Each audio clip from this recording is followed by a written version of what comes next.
चलिए direction cosine chapter से कुछ क्वेश्चन ले लेते हैं। और ये जो क्वेश्चन मैं यहाँ पे ले रहा हूँ काफ़ी इम्पोर्टेंट है, चाहे वो आपके यूनिवर्सिटी के एग्जाम हो या फिर कंपटीशन लेवल के एग्जाम हो, दोनों में अक्सर ये देखने को मिल जाते हैं। ठीक है, तो ऐसे क्वेश्चन में क्या होता है, सेम सा ही प्रोसीजर रहता है सब में, वो बाद का थोड़ा सा पार्ट बदल जाता है, वो क्वेश्चन पे डिपेंड करता है कि वो पूछ क्या रहे हैं। तो क्वेश्चन क्या होगा, क्वेश्चन में आपको दो इक्वेशन दे दी जाएंगी एल एम एंड एम में। ठीक है, यहाँ पर ये जैसे कि आप देख रहे हैं दो ऐसी इक्वेशन आपको दे दी जाएंगी। ये क्वेश्चन अलग अलग हो सकती हैं, लेकिन प्रोसीजर जो होगा वो सेम सब में सेम ही होगा। ठीक है, कहीं पर ये दोनों एल एम एन, इधर भी एल एम एन, यहाँ पे स्क्वायर, इसमें स्क्वायर दे दिया, कहीं पे प्रोडक्ट भी दे देता है L into M into M और एन ऐसे भी प्रोडक्ट दे देता है, तो सब में सेम ही प्रोसीजर है। तो फर्स्ट ऑफ ऑल हम क्या करते हैं, कोई एक इक्वेशन लेते हैं, जैसे कि मैं ये वाली ले रहा हूँ। क्यों ले रहा हूँ, क्योंकि यहाँ पे स्क्वायर है और जबकि ये सिंपल है, तो सिंपल वाली इक्वेशन को मैं ले रहा हूँ और यहाँ से क्या करता हूँ, एल की वैल्यू निकाल लेता हूँ। ठीक है, एल की वैल्यू का मतलब कि ये जो बाकी पार्ट था इसको मैंने कर दिया इधर दूसरी तरफ। ठीक है, तो यहाँ पे एल की वैल्यू आ गई और इस एल की वैल्यू को सेकेंड इक्वेशन में मैंने रख दिया। ठीक है, तो हमने क्या किया, अभी हमारे पास जो थे एल एम एन थे। ठीक है, हमने क्या किया, दूसरी इक्वेशन जो बनाई उसमें सिर्फ एल को एलिमिनेट कर दिया, बाकी एम और एन में वो इक्वेशन निकाल ली। ठीक है, तो मैंने यहाँ पे इस इक्वेशन में एल की वैल्यू को रखा और ये नेक्स्ट आ गया। ठीक है, इसको थोड़ा हमने सिंप्लीफाई किया। सिंप्लीफाई करने के बाद हमारे पास ये सब मैंने सिंप्लीफाई कर रखा है यहाँ पर, तो लास्ट में ये इक्वेशन आ जाती है। अब ये इक्वेशन क्वाड्रेटिक टाइप है और क्वाड्रेटिक इक्वेशन को सॉल्व करने के लिए बहुत सारे मेथड होते हैं, तो मैं यहाँ पे कौन सा यूज कर रहा हूँ, मैं 7 को ब्रेक कर लूंगा दो पार्ट में। ये ऐसे ही हम क्वेश्चनों को, ऐसे क्वेश्चन को सॉल्व करते हैं या फिर क्वाड्रेटिक फॉर्मूला भी लगा लेते हैं। तो अभी सिंपली हम यहाँ पर 7 को ब्रेक कर रहे हैं 4 और 3 में। उस तरह से ब्रेक करना होता है कि उनका सम या उनका सब्ट्रैक्शन जो है वो इसके बराबर आए और जो उनका प्रोडक्ट है वो इन दोनों के प्रोडक्ट के बराबर आए। तो 4 दिए 12 और 4 + 3 7, ये हमारा इसको इस तरह से स्प्लिट कर सकते हैं। ये मैंने यहाँ पर इसको स्प्लिट करके दिखा दिया। इसके बाद इसके हमने रूट निकाल लिए, ये यहाँ पे 0 हो जाएगा।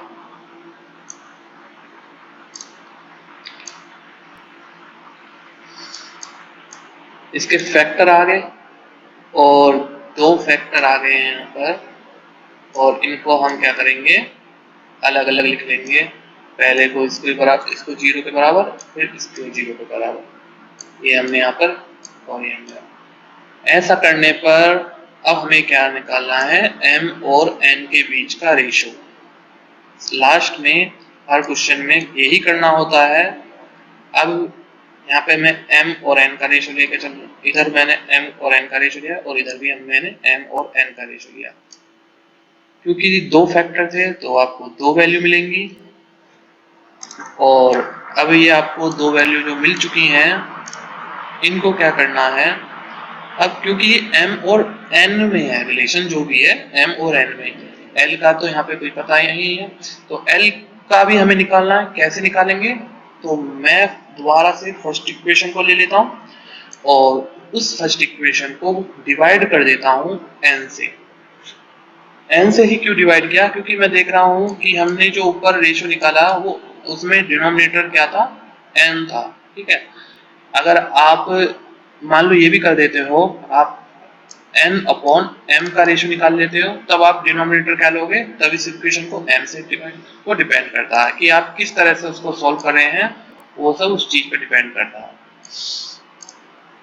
इसके बाद ये इस इक्वेशन को n से डिवाइड किया तो l/n 5m/n एंड 3, और n से n तो कैंसिल हो जाएगा तो 3 आ जाएगा। m/n की वैल्यू हमें पता है यहाँ पे, या तो एक तो ये है और एक ये है, तो एक तरफ हम m/n की वैल्यू को 1/2 रखेंगे और दूसरी तरफ m/n की वैल्यू 2/3 रखेंगे। एक तरफ मैंने ये रखा, एक तरफ मैंने ये रखा। इसके बाद इसको यहाँ पे रखा और ये मैंने यहाँ पे सॉल्व करके दिखा दिया कि L की वैल्यू एक बार L अपॉन N की वैल्यू आई है। यहाँ पर L अपॉन N की वैल्यू जो आई वो माइनस के 1/2 और इधर L अपॉन N की वैल्यू 1/3। यहाँ पे भी रेशियो निकल के आ गया। अब हमारे पास रिलेशन है तीनों में, L, M और N, इन तीनों में रिलेशन आ गया है। L अपॉन N क्या आया? -1/2। M अपॉन N क्या आया? 1/2। इसको हम पहले इसको सॉल्व कर लेते हैं, इस वाले पार्ट को, इसके बाद इसको सेम ऐसे ये हो जाएगा। तो ये रेशो है, तो रेशो को हम इस टाइप से लिख लेंगे। यहाँ पे L क्या हो जाएगा? L अपॉन -1 रेशो फॉर्म में और M की वैल्यू 1, ठीक है, जो न्यूमरेटर में न्यूमरेटर और जो डिनोमिनेटर में वो डिनोमिनेटर। तो N की वैल्यू यहाँ पे भी इस वाले यहाँ पे जो रेशो है इसमें भी N की वैल्यू 2 है और इसमें भी N की वैल्यू 2 है, दोनों में सेम ही है। देखो यहाँ पे N है और यहाँ पे भी N है, तो दोनों की वैल्यू सेम होनी चाहिए। तो ये समझो ठीक है हमारा क्वेश्चन। यहाँ पे N की वैल्यू 1/2। इधर भी हम सेम यही देखते हैं कि N की वैल्यू 3 है और इस वाले रेशो में भी N की वैल्यू 3 है, तो यहाँ पर भी कोई प्रॉब्लम नहीं है। L की वैल्यू L अपॉन 1 हो जाएगा, ये M जो है ये M अपॉन 2 और N अपॉन 3 हो जाएगा। ये रेशो हमने यहाँ पर निकाल लिया। इसके बाद यहाँ तक पहुँच गए। अब डिपेंड करता है हमारा क्वेश्चन पे कि क्वेश्चन में पूछ क्या रहा है। क्वेश्चन में क्या वो ये बोल रहा है कि दो लाइन, ये जो दो लाइन है ये परपेंडिकुलर है आपस में, या फिर क्योंकि आप देख सकते हो यहाँ पे दो आपके पास L M N की वैल्यू आई हैं, तो दो लाइन के हो गई ये, तो क्या ये दोनों लाइन परपेंडिकुलर है, पैरेलल है, या फिर इनके बीच में एंगल है कोई। तो अब आप कैसे निकालोगे इन सब चीजों को? अगर आपसे एंगल पूछता है कि एंगल निकालिए, तो आपके पास मैंने आप थ्योरी पार्ट में बता दिया था, एक फॉर्मूला होता है cos θ = L1L2 + M1M2 + N1N2। और परपेंडिकुलर है तो मैं वो भी मैंने आपको बताया था कि क्या कंडीशन होती है, L1L2 + M1M2 + N1N2 = 0। और अगर पैरेलल हो दो लाइन तो उनके लिए क्या कंडीशन होती है, L1/L2 M1/M2 = N1/N2। ये आप थ्योरी पार्ट में देख सकते हैं। लेकिन फिलहाल हमें यहाँ पर डायरेक्शन कोसाइन निकालने हैं, तो क्या करेंगे, डायरेक्शन कोसाइन निकालने के लिए जैसे कि मैंने आपको फॉर्मूला बताया था पीछे कि L = A/√A² + B² + C², ठीक है। तो ये हम यहाँ पर करते हैं, तो A की जगह यहाँ पर -1, B की जगह यहाँ पर 1 और यहाँ पर C की जगह 2। तो 1 का स्क्वायर ये आ गया, -1 का स्क्वायर और 2 का स्क्वायर, तो √6। और क्योंकि L की वैल्यू निकाल रहे हैं तो L के लिए -1 ले लेंगे।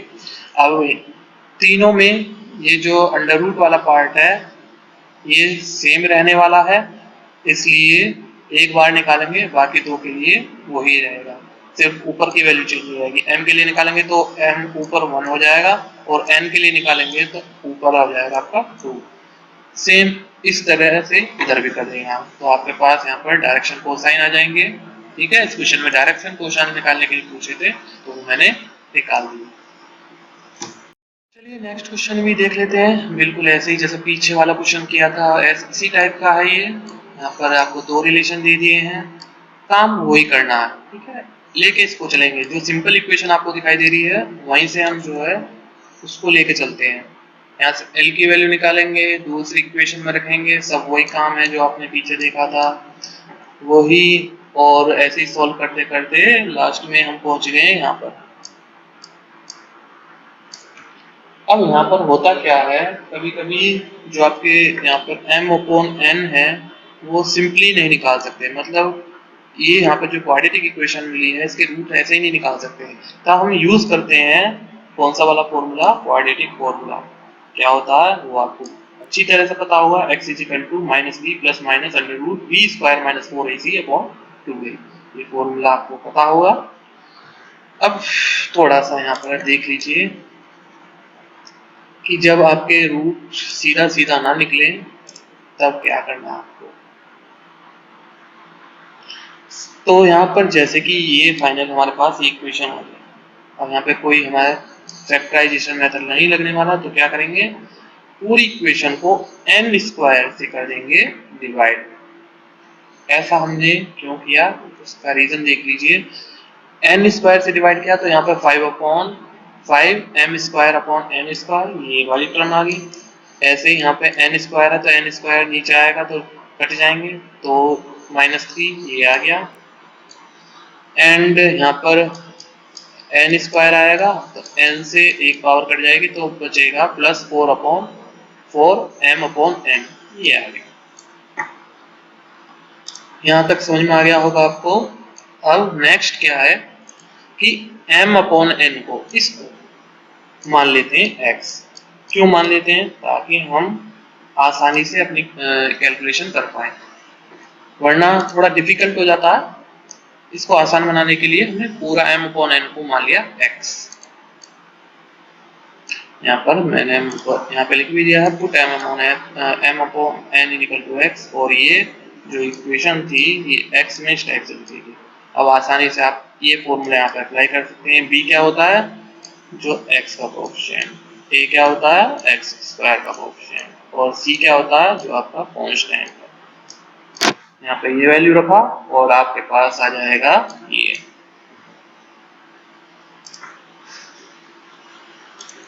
अब ये किसकी वैल्यू आई, ये जो आई आपकी किसकी वैल्यू आई, x, यही पता, x की वैल्यू आ गई। अब यहाँ पे दो रूट हैं, ठीक है, एक बार तो प्लस के साथ लेंगे और एक बार माइनस के साथ लेंगे, लेकिन x क्या है, x तो अभी हमने माना था कि m अपॉन n, तो ये जो वैल्यू आई ये किसकी आई, x की, और या फिर हम बोल सकते हैं m अपॉन n की वैल्यू है, ठीक है। तो यहाँ पर ये किसकी वैल्यू है, m अपॉन n की। एक बार मैंने प्लस के साथ ले लिया और एक बार ले लिया मैंने माइनस साइन के साथ।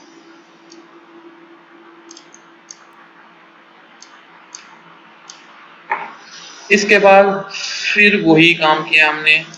अब हमें रिलेशन पता किसमें है, m और n में, लेकिन l में भी हमें निकालना है। तो क्या करेंगे, पहली वाली इक्वेशन को ही लेंगे जो ऊपर ली थी, उस इक्वेशन में पूरी इक्वेशन को डिवाइड कर देंगे n से, और फिर जो n यहाँ पे जो इक्वेशन आएगी, मैं आपको एक बार दिखा देता हूँ क्या इक्वेशन थी।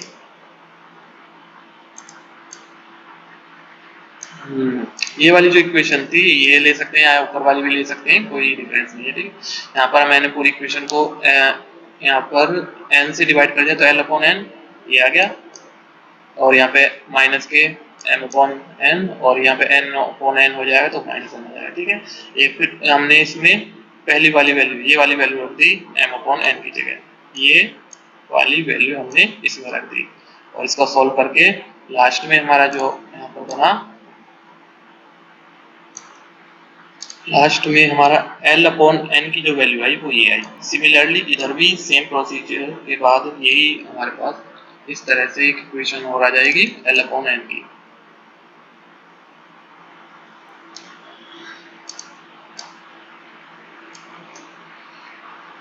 अच्छा, इस क्वेश्चन में बोला था, खैर हमारे पास रेशो तो आ चुका है, ये आ गया, ठीक है, ये आ गया। फाइनली हमें यही चाहिए होता है, l की वैल्यू क्या होगी, ऊपर वाला पार्ट, ठीक है। ऊपर वाला पार्ट मतलब कि जैसे कि मैंने यहाँ पे ये ले रखा है, तो डिनोमिनेटर दोनों पार्ट में सेम है, तो 5 इसको अगर ऐसे भी लिख लें तो minus under root 19 minus 3 upon 5, अलग अलग 5 ना लिख करके एक जगह 5 लिख देते हैं। तो l क्या हो जाएगा, l की जो रेशियो l1 जो होगा वो आपका आ जाएगा यहाँ पर माइनस अंडर रूट 19 माइनस 3, मतलब ऊपर वाला पार्ट, ठीक है। m क्या होगा, m ऊपर निकाल दिया था, ठीक है, और n क्या होगा, n की वैल्यू 5, क्योंकि आप देख रहे हो यहाँ पर 5 ही है, ठीक है। नीचे इधर भी ऐसे ही सेम, यहाँ पर भी l की वैल्यू 5 है, तो क्वेश्चन हमारा ठीक है फिर, ठीक है। और m की वैल्यू जो है वो क्या आएगी आपकी,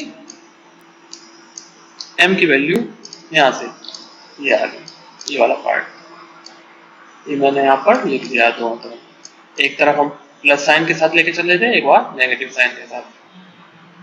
अब यहाँ पर ये जो फाइनली सेम मैंने बताया था कि हमें यहाँ तक पहुँचना होता है इस प्रोसीजर से, जो मैंने आपको बताया था सेम प्रोसीजर। और ऐसे क्वेश्चन में हर बार यही करना होता है और यहाँ तक पहुंचना होता है। इसके बाद जो है जो क्वेश्चन में पूछा उसके हिसाब से फिर हमें दिखाना होता है।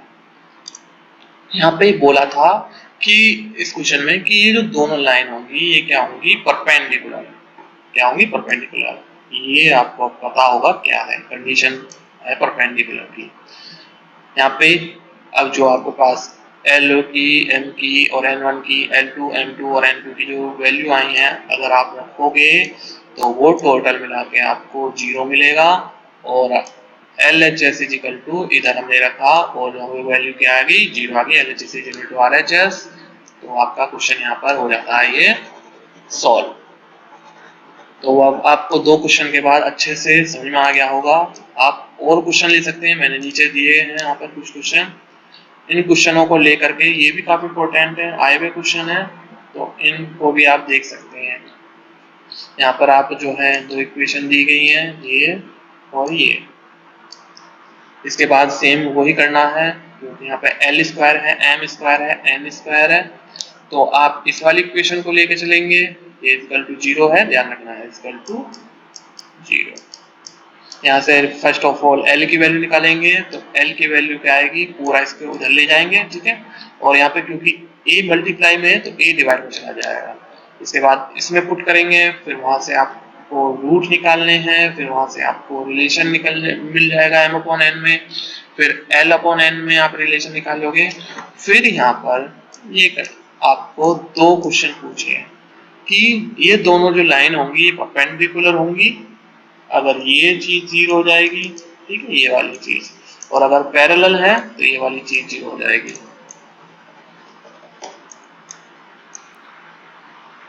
सेम ऐसे ही सेम बिल्कुल यही क्वेश्चन, इस जैसा ही क्वेश्चन है ये वाला। इसमें भी दो चीज पूछी है कि अगर परपेंडिकुलर है तब ये वाली कंडीशन अप्लाई होगी, और अगर पैरेलल है तो ये वाली, ये A F ये B G और ये आपका लास्ट प्लस माइनस है, ये प्लस माइनस, और ये आपका होगा और CH, यहाँ पर ये CH होगा। तो ये इक्वल टू 0, ये तब के लिए है जब पैरेलल होंगे लाइंस। तो इस टाइप के क्वेश्चन अब आप कर लोगे, इम्पोर्टेंट है। ये भी क्वेश्चन काफी इम्पोर्टेंट है, कई बार ये भी पूछा गया है। क्या बोल रहा है question, alpha beta gamma and delta R diagonals angles made by the line and diagonals of A cube, prove that ये दिस, ठीक है, ये आपको प्रूव करना। कहना क्या चाह रहा है, अब जरा नीचे देख लीजिए, यहाँ पे मैंने एक क्यूब ड्रॉ किया, ये ओरिजिन है, ठीक है, ओ ओरिजिन है, और ये इसके वर्टेक्स हैं A B C D F G H F G तक। तो डायगोनल क्या होगा, जैसे O F ये एक डायगोनल हो गया, C E ये एक डायगोनल हो गया, एंड G A ये एक डायगोनल हो गया, एंड B B ये एक डायगोनल हो गया। तो ये इंटरसेक्ट कर रहे हैं, तो ये बोला है कि बाई ये लाइन, ठीक है, कोई लाइन है और वो लाइन इन चारों, क्योंकि डायगोनल कितने, चार डायगोनल से जो एंगल बना रही है वो ये है अल्फा बीटा गामा डायगोनल, ठीक है, ये एंगल बना रही है वो डायगोनल से। तो आपको ये चीज प्रूव करनी है। तो फर्स्ट ऑफ ऑल अब आप करोगे क्या, सबसे पहले हम इनके कोऑर्डिनेट देख लेते हैं। जो हमारे पास ये जो क्यूब है इसके कोऑर्डिनेट, अब साइड मान लेते हैं कि साइड क्या है, ए। आपको पता है क्योंकि हर साइड क्या होती है, सेम होती है। तो ए साइड का ये क्यूब है तो जिसकी साइड क्या है, ए। अब ये तो ओरिजिन है 0 0 0, ठीक है, इसके कोऑर्डिनेट होंगे 0 0 0।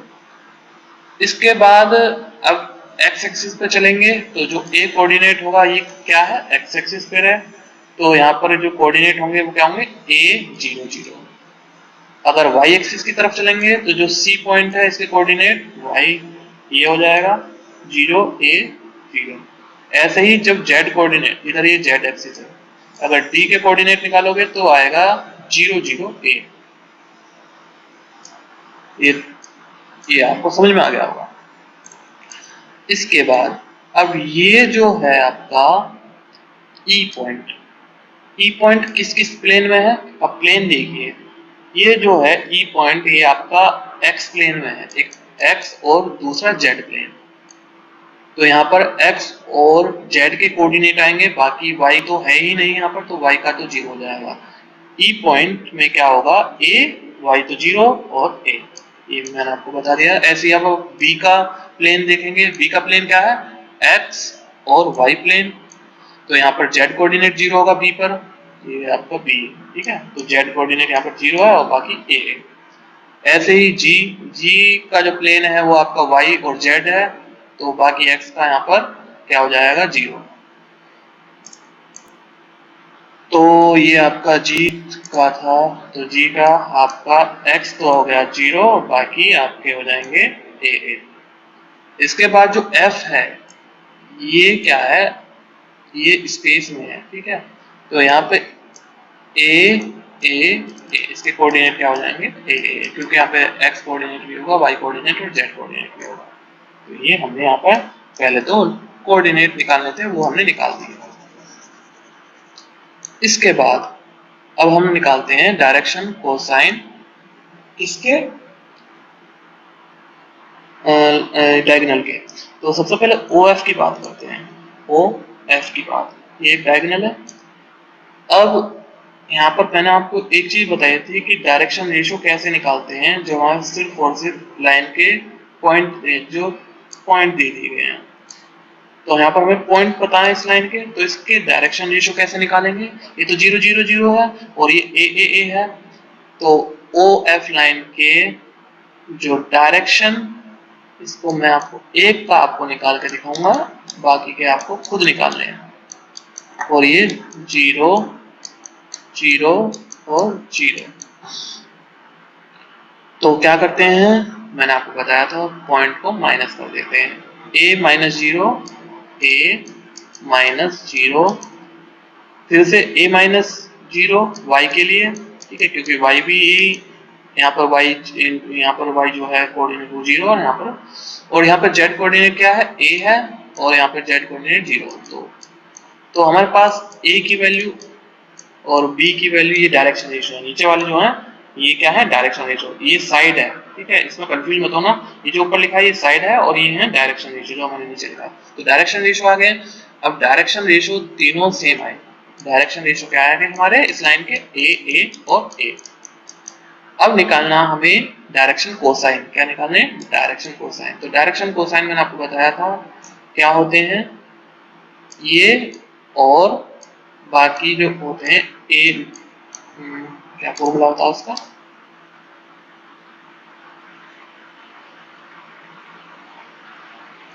डायरेक्शन कोसाइन, अगर हमें डायरेक्शन रेशियो पता हो तो डायरेक्शन कोसाइन निकालने के लिए हमारे पास फॉर्मूला था L equal to a upon under root a square plus b square plus c square. ये है।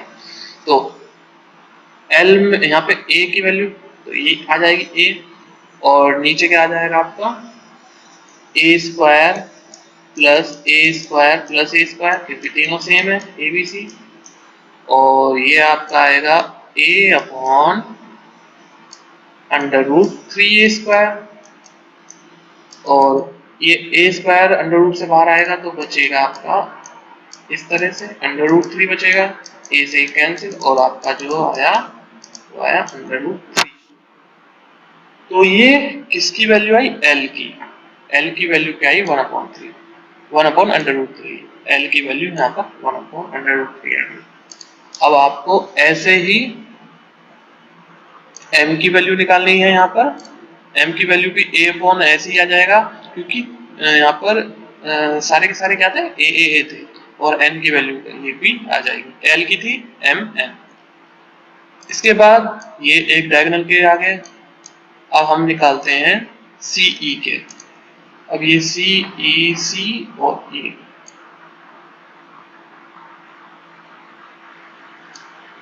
C के कोऑर्डिनेट ये हैं और E के ये हैं, माइनस कर दो। CE के निकालने हैं तो a minus 0 A minus zero A ही आएगा, ठीक है। जीरो माइनस ए आ जाएगा, और ए माइनस जीरो ए ही आएगा, ठीक है। जीरो माइनस ए तो ये आएगा। अब यहाँ पे ये आ गया, ठीक है। इनको भी फिर हम अभी तो डायरेक्शन ये जो सी ई लाइन थे इसके डायरेक्शन रेशियो है, ये क्या है डायरेक्शन रेशियो, डायरेक्शन कोसाइन निकालने हैं तो क्या करेंगे, वही अपॉन अंडर रूट ले लेंगे, फिर A square plus A B square plus C B square वाला फॉर्मूला निकालेंगे तो वही आएगा। लेकिन यहाँ पर जो है क्योंकि माइनस ए आ रहा है तो सेकंड वाला जो आएगा आपका वो माइनस साइन के साथ आएगा, इस बात का बस यहाँ पे ध्यान रखना। इसमें ए जी में फर्स्ट वाला जो है वो माइनस साइन के साथ आएगा और लास्ट में जो डी बी है वो लास्ट वाला। ये आप जब खुद से सॉल्व करोगे, जब डायरेक्शन रेशियो निकालोगे, कैलकुलेशन करोगे, तब आपको वहां पे क्लियर हो जाएगा। इसके बाद आपको हर एक यहाँ पे लाइन के डायरेक्शन कोसाइन निकालने हैं। अब हमें क्या करना है,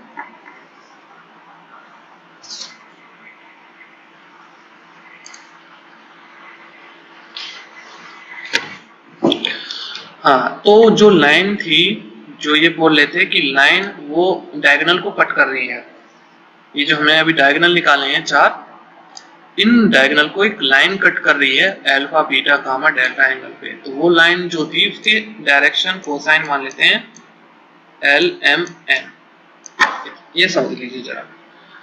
अब हमें फॉर्मूला पीछे हमने पढ़ा था, क्या होता है फॉर्मूला हमारा, कॉस एल्फा। मान लेते हैं लाइन जो हमारी वो एल एम एन है, इसके डायरेक्शन कोसाइन, और हम पहले डायगोनल के साथ इसके एंगल निकालते हैं। पहला डायगोनल ले रहा हूं मैं ओ एफ, इसके साथ जो एंगल बना रहा है वो बना रहा है एल्फा, इसके साथ मान लेता हूं बीटा, इसके साथ गामा और इसके साथ डेल्टा। तो सबसे पहले मैं बात कर रहा हूं ये वाले डायगोनल और ये वाले लाइन के बीच का एंगल कैसे निकालेंगे।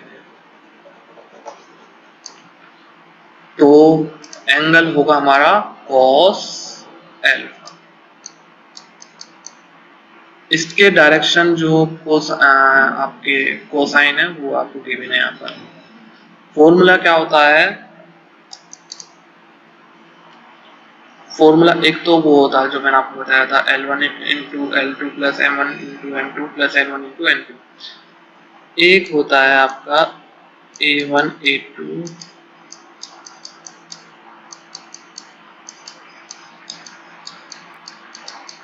C1 C2 under root A1 का स्क्वायर B1 का स्क्वायर C1 का स्क्वायर, और फिर से नीचे ही अंडर रूट A2 का स्क्वायर B2 का स्क्वायर C2 का स्क्वायर। अब यहाँ पर वो लाइन जो थी उसके डायरेक्शन कोसाइन थे एल एम एन, इसको A1, इसको B1 और इसको C1, A2 B2 और C2 रख दीजिए इस फॉर्मूले में। तो ऊपर आपका जो आएगा वो होगा ये 1 कुछ इस टाइप से,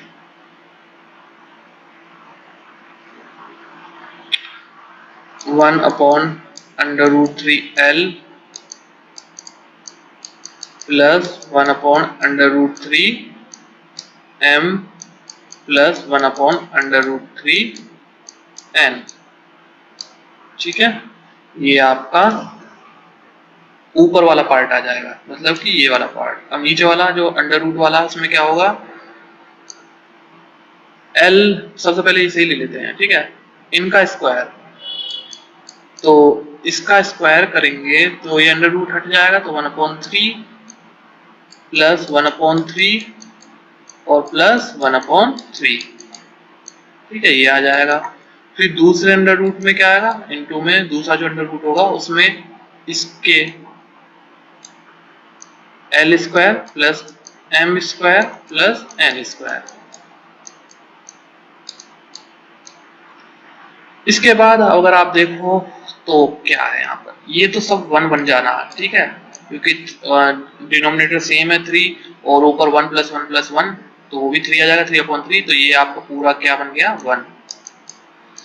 ये जो रेशो है L² + M² + N², मैंने पीछे आपको थ्योरी में बताया था ये भी 1 होता है, तो ये भी 1 बन गया, तो पूरा जो डिनोमिनेटर था वो तो हमारा 1 ही हो गया। ऊपर क्या बचा L M N, denominator same है तो बचेगा ये वाला, ये चीज आ जाएगी आपकी। तो ये मैंने आपको कैलकुलेशन बताया है कि थोड़ा सा आपको आइडिया हो जाए कि यहाँ तक हम पहुंचे कैसे।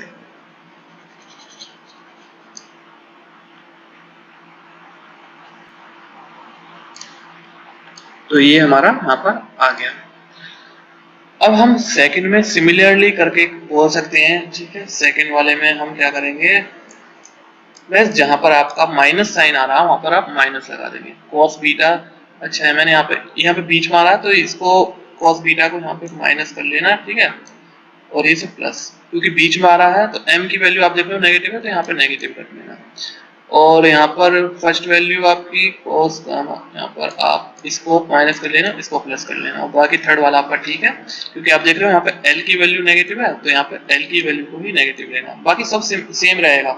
जब आप कैलकुलेशन करोगे तो सेम कैलकुलेशन आएगी, बस जो यहाँ पर तीनों पॉजिटिव थे तो तीनों पॉजिटिव ले ली हमने पहले, यहाँ पर बीच वाला नेगेटिव था तो यहाँ पे m को नेगेटिव ले लिया, यहाँ पर L नेगेटिव था तो यहाँ पे L नेगेटिव ले लिया, यहाँ पे m n नेगेटिव था तो यहाँ पे n नेगेटिव ले लिया। तो ये हम यहाँ पे एंगल निकाल चुके हैं कॉस में।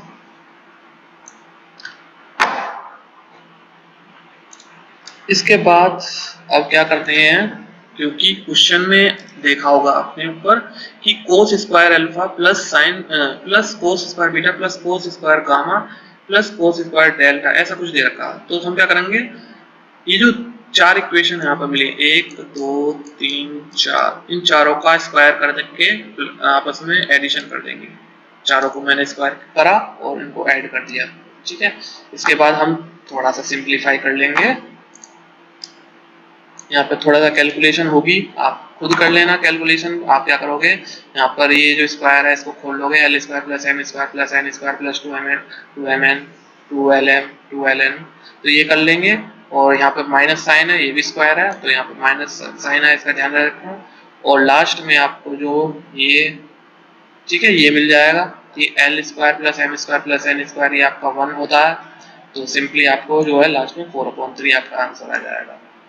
तो इस तरह से ये क्वेश्चन करना था, आपको समझ में आ गया होगा।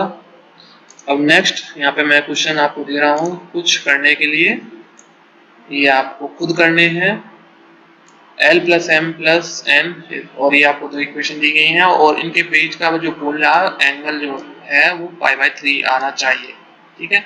अगर आपका आंसर π/3 आ रहा है तो ठीक है, वरना जो है आपकी कैलकुलेशन मिस्टेक होगी। ऐसे ही इसे सोल्व करना, इसमें फर्स्ट इक्वेशन ये मान के इसमें फर्स्ट इक्वेशन, क्योंकि हम यहाँ पे स्क्वायर वाली टर्म को छेड़ देनी है, उससे जो है थोड़ा L की वैल्यू निकालने में थोड़ा मुश्किल होती है, ठीक है। तो यहाँ पे हम इनको सॉल्व कर लेंगे, और ये हमारा जो है क्वेश्चन थे कुछ डायरेक्शन कोसाइन के, और ये काफी इंपॉर्टेंट है तो इन पे प्रैक्टिस करना।